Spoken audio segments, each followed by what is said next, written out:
everybody, welcome back to another amazing episode on Life with Mokes. I'm super excited to be filming this episode per usual. Before I get into the video, I wanted to just acknowledge my first time viewers. So if you happen to stumble on my page or on your For You page or your timeline, I just wanted to let you know that you're very much welcome to my channel, and I hope you subscribe. Here we talk about faith, lifestyle, family, and everything God-centered. It's a God-centered channel. And of course, to my returning viewers, I wanted to say thank you so much. I really appreciate you and I value your support and your feedback. So we're going to get right into the video. I almost actually did not drop a video this week because it's been a long week for me. Being a mom is very exhausting sometimes. You know, you plan to do things and then things come up that you didn't plan for, and then it just literally throws your plan into the garbage because now you have to improvise. And so it's been that week for me where a lot of things have just like come up that I didn't necessarily plan for, and it's been hard to stick to my plan. So as you can see, we're in a different space. This is a borrowed space from my church and you know, I got an idea and I'm like, I have to film this right now. Okay.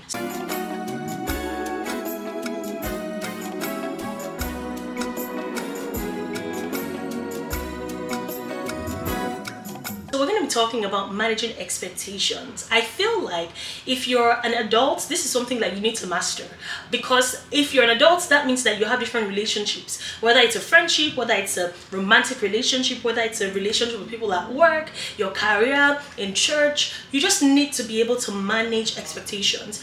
I remember growing up, you know, I was very dependent on a lot of people, specifically friends, right? I remember I used to be that friend that was like a people pleaser, who I always wanted to, you know, do everything and be everything just so that you like me.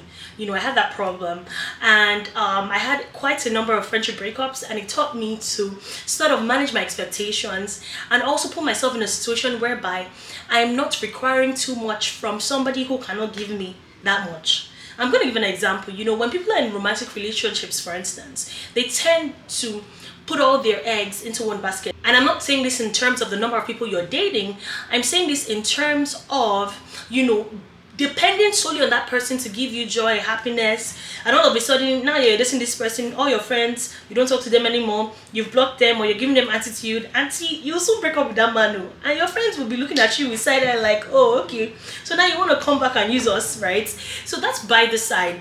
I said that to say that sometimes when you don't understand that people have been put in your life for different areas or to help you thrive in different areas, you would expect too much from them.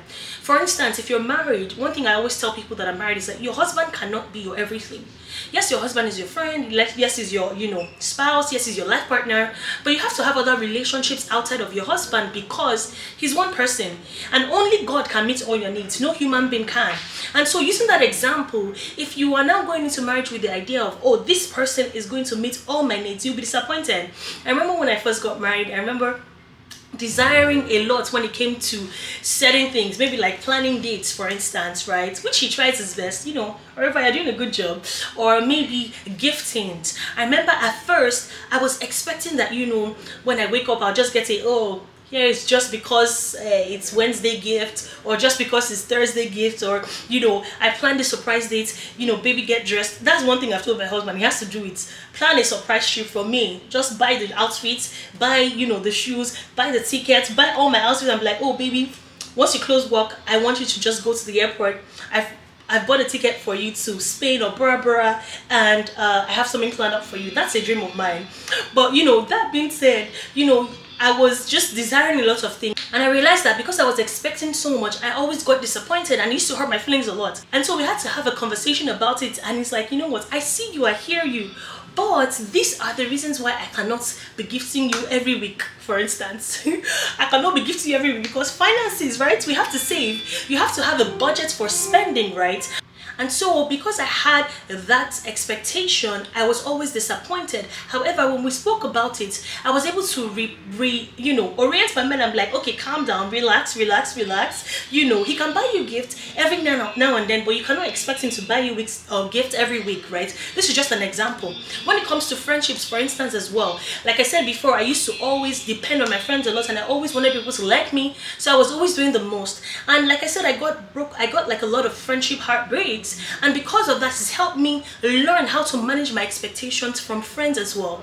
So in friendships, yes, I know you're my friend, but I also manage my expectation in the sense that I'm not expecting you to be that friend that will help me spiritually, financially, emotionally, in my career. No, I do not expect you to be my savior, right? In my mind, I have a way of prioritizing my friendships. And so when I see a specific friendship is not serving me as it should, I am not as disappointed, because in the first place, I'm like, you know what? You're a human being. I expect you to give me your best. I know that we're all trying our best as human beings, but if you cannot meet up, it's fine. And this is a mentality I feel like if you have it, it will really save a lot of friendships, because sometimes your friends go through a lot of things, right? Your friend might be even going through like a moment of, depression, for instance, and you don't know. And you're like, oh, this person hasn't called me, or this person hasn't texted me. You're so upset. You're like, oh, if it were me, I would have called them, or, if it were me, I would have showed up at the house. And you don't understand that they're going through their own things. And so, if you constantly expect too much from people, you will get disappointed. It'll be very hard for you to actually maintain long-term friendships. Now, let me balance it and say that I'm not saying that you should just not expect anything from anyone and let's just go with the flow. Of course, communication is important in relationships. Like I said, I communicated with my husband and let him know this is what I want. And he's like, okay, I'm going to communicate to you back and say, okay, I can do this, but it's not going to be as frequent as you want, because we also need to save for other things. Or, I know that you want me to plan a trip abruptly, but we have to plan towards this financially, because I'm not in the financial place to be able to put that together, right? In your friendships as well, you can communicate to the person and say, oh, I want you to do this, text me more, I want you to call me more. When I'm going through certain issues, I feel like you're not there for me as much as I would love you to. You can have these conversations, but also give room for people to be people.